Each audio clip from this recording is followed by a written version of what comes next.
उठो भीम। जयदेव, जयदेव, नकुल, आंखें खोलो। अर्जुन, अर्जुन अपनी आंखें खोलो। अर्जुन, उठो मेरे अनुजो, उठो, उठो अनुजो, उठो।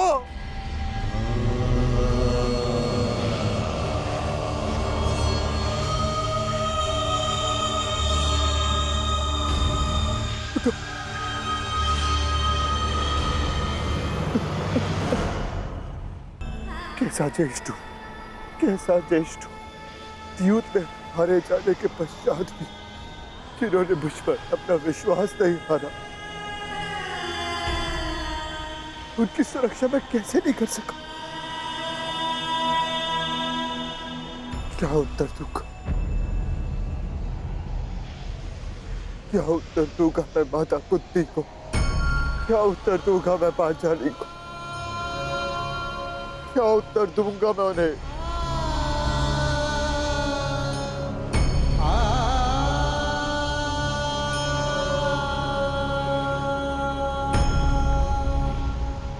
मैं नहीं जानता कि आप कौन,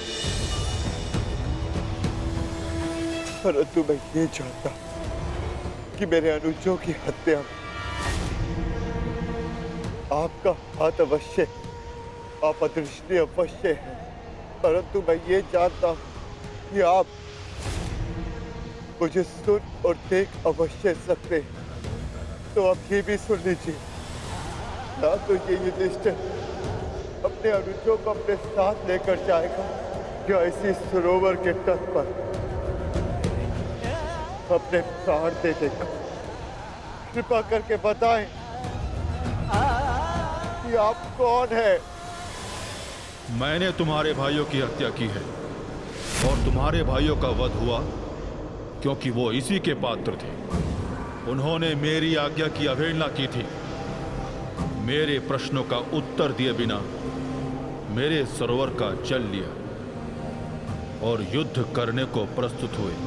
अब तुम्हारी बारी है युधिष्ठिर, मेरे प्रश्नों का उत्तर दोगे या युद्ध का आह्वान?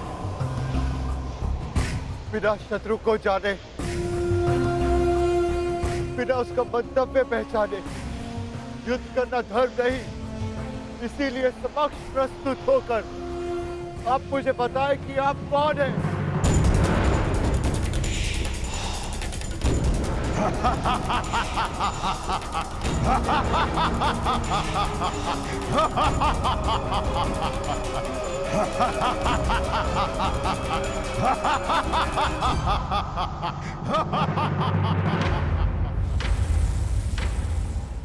मैं यक्ष नायक हूं और ये सरोवर मेरा है।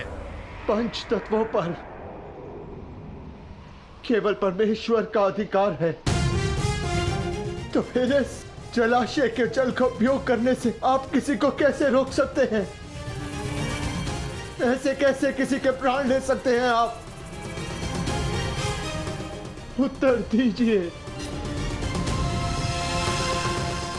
मैं व्यर्थ विवाद नहीं करता हूं युधिष्ठिर।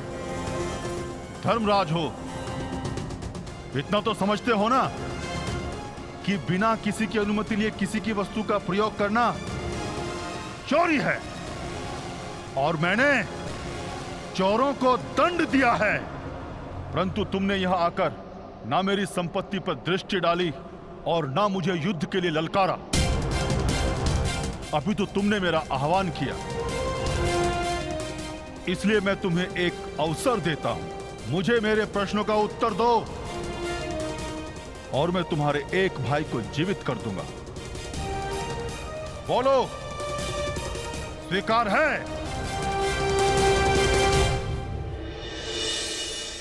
हे प्रभु, मैं नहीं जानती है कैसी लीला है, परंतु इस मां की परीक्षा मत लो। मेरे पुत्रों की रक्षा करो प्रभु, मेरे पुत्रों के। अपने भाइयों के पश्चात मुझे अपने जीवन का कोई मोह नहीं है महोदय।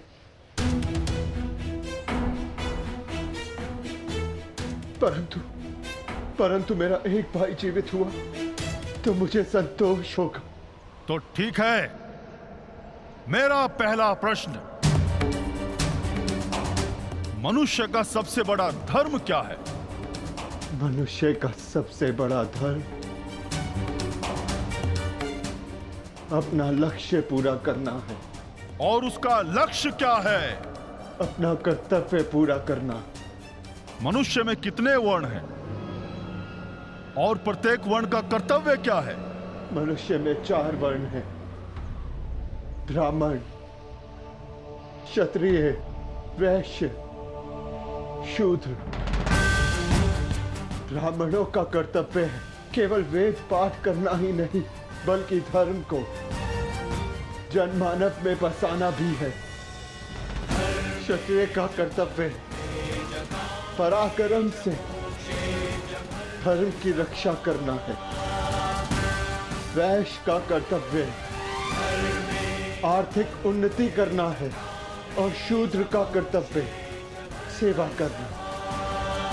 परंतु इन चारों कर्तव्यों से बड़ा भी एक कर्तव्य है, वो है प्रत्येक मनुष्य का हित करना। क्षत्रिय हो, वैश्य हो या शूद्र हो, यदि वो जनहित नहीं कर सकता तो वो मनुष्य नहीं है। उत्तम युधिष्ठिर,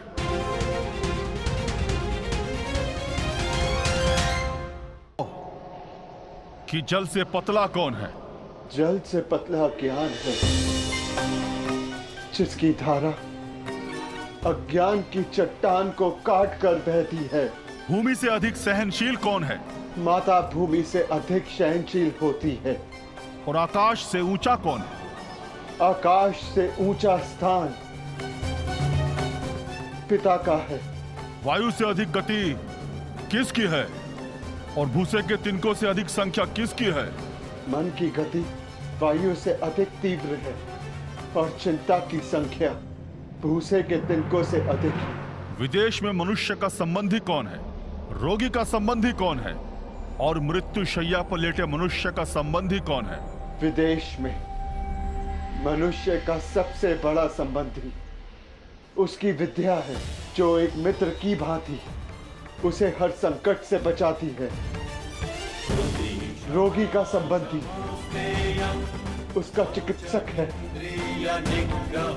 जो पत्नी और माता की भांति उसकी सेवा करता है। और मरने वाले का संबंधी केवल धर्म और दान है, उसके सत्कर्म है, जो मरने के पश्चात उसके साथ जाते हैं। क्या है जिसके नाश से मनुष्य सबका प्रिय बन जाता है? क्या है जिसके नाश से मनुष्य सुखी हो जाता है? और कौन सा शत्रु है जो मनुष्य का नाश करता है? अहंकार के नाश से मनुष्य सबका प्रिय हो जाता है। कामनाओं के नाश से वो सुखी हो जाता है। और वो शत्रु जो मनुष्य का नाश करते, वो क्रोध है। अंतिम प्रश्न युधिष्ठिर, बताओ, संसार का सबसे बड़ा आश्चर्य क्या है? मनुष्य प्रतिदिन सहस्त्रों को जन्म लेते हुए देखता है, सैकड़ों को मरते हुए देखता है, जो जानता है कि उसे भी एक दिन मर जाना है, फिर भी सदा जीने की चाह रखता है। ये संसार का सबसे बड़ा आश्चर्य है। तुमने मुझे संतुष्ट किया युधिष्ठिर, मैं प्रसन्न हुआ। बताओ, तुम्हारे किस भाई को जीवित करूं? भीम को या अर्जुन को? ये दोनों महाबली हैं, तुम्हारी रक्षा कर सकते हैं। मनुष्य की रक्षा ना भीम से हो सकती है, ना अर्जुन से। मनुष्य की रक्षा यदि हो सकती है तो केवल उसके धर्म से, और मेरा धर्म कहता है कि जो मेरे लिए सबसे पहले दांव पर लगा, जिसने मेरी प्यास बुझाने के लिए सबसे पहले अपने प्राण दिए, मेरा वो अनुज नकुल जीवित हो जाए। हमारी दो माएं हैं, एक माता कुंती का पुत्र मैं जीवित हूं, और दूसरी माता मादरी का पुत्र नकुल जीवित रहे। अति उत्तम युधिष्ठिर। जो विपत्ति में भी न्याय और धर्म का साथ नहीं छोड़े वही सफल होता है। तुम अपनी परीक्षा में सफल हुए।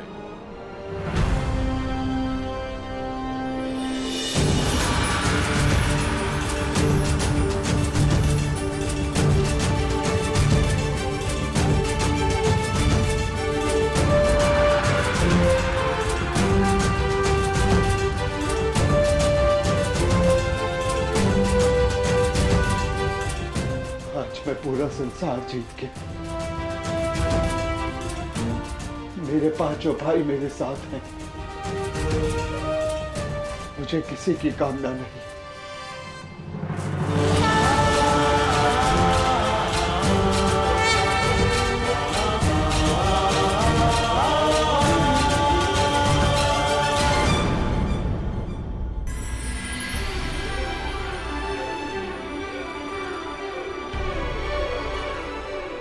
मैं धर्मराज हूं युधिष्ठिर, तुम्हारा पिता।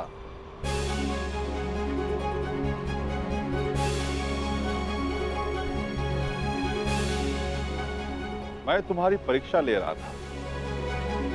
मैं जानना चाहता था कि होने वाले महायुद्ध में क्या तुम न्याय कर पाओगे, और मुझे विश्वास हो गया कि तुम सदा न्याय और धर्म की स्थापना करोगे। विजय भाव पुत्र, विजय भाव।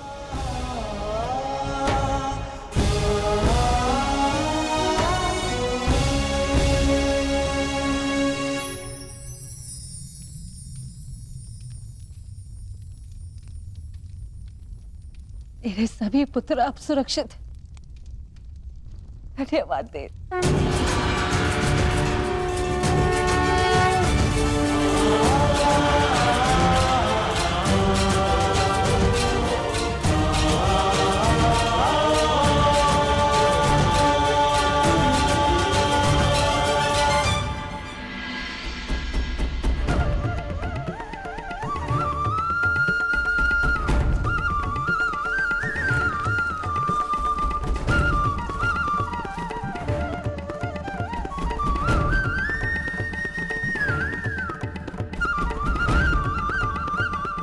प्रणिपात वासुदेव।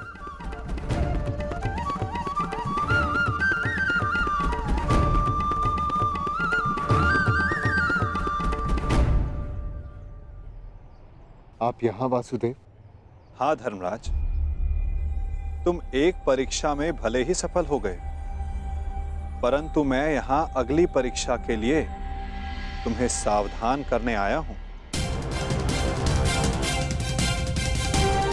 कैसी परीक्षा माधव?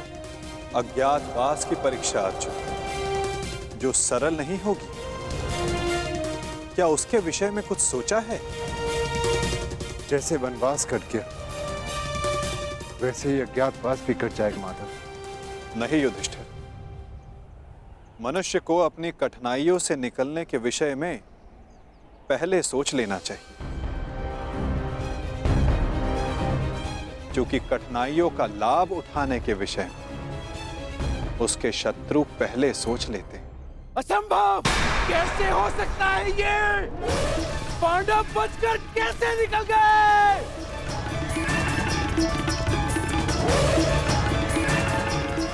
दिग्विजय प्राप्त कर ली, चारों दिशाएं जीत ली, परंतु हर बार पांडवों से क्यों हार जाते हो तुम? इतने सैनिक साथ थे, शकुनी तुम भी थे, फिर कैसे असफल हुए? कैसे?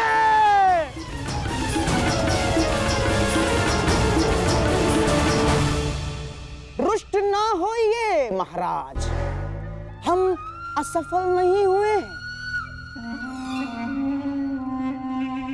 क्योंकि पांडवों का अज्ञातवास भंग हो चुका है।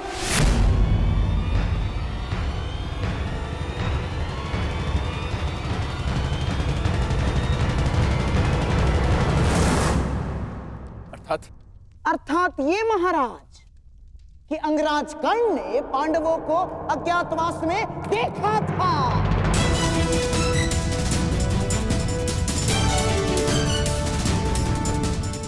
इसीलिए नीति अनुसार पांडवों का अज्ञातवास भंग हो चुका है।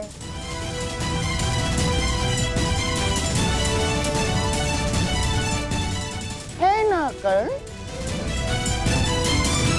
क्या ये सत्य है कर्ण? तुमने पांडवों को देखा था?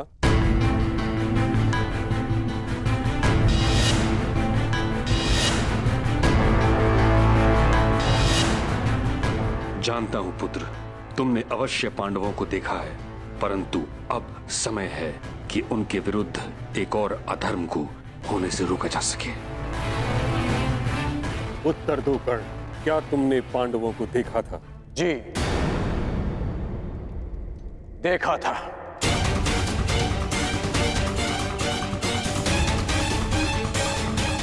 क्या तुम्हारी बात का सत्यापन करने के लिए कोई साक्ष्य है? नहीं। ऐसा क्यों?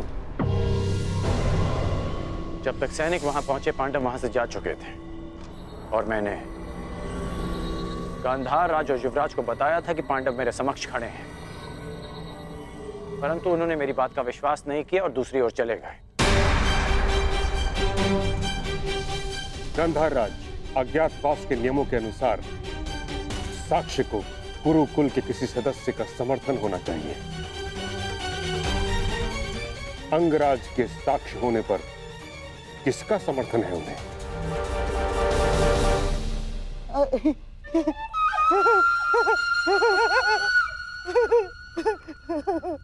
अंगराज कर्ण की बात पर कौन अविश्वास कर सकता है महामहिम? और उनके साक्ष्य होने पर स्वयं कुरुवंश के सम्राट दुर्योधन का समर्थन भी है, हैं?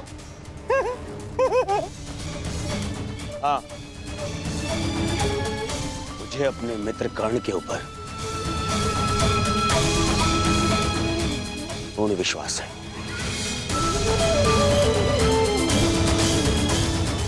मैं समर्थन करता हूं कि कर्ण ने पांडवों को अज्ञातवास में देखा है। युवराज, यदि तुम्हें विश्वास था तो कर्ण की बात ना मानकर दूसरी ओर क्यों चले गए? और आप गांधार राज, यदि आपको कर्ण की बातों पर विश्वास था तो आप उसके पास क्यों नहीं गए?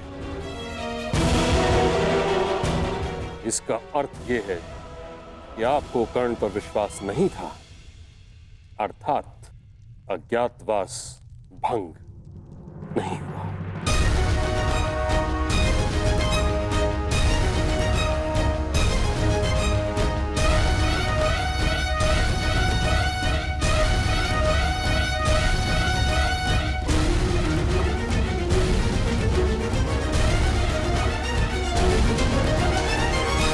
परंतु प्रश्न ये उठता है ताच्छरी कि अब किया क्या जाए? खोज। पांडवों की खोज के अतिरिक्त कोई मार्ग शेष नहीं, क्योंकि नियमानुसार पांडवों का अज्ञातवास किसी विघ्न के बिना आरंभ हो चुका है।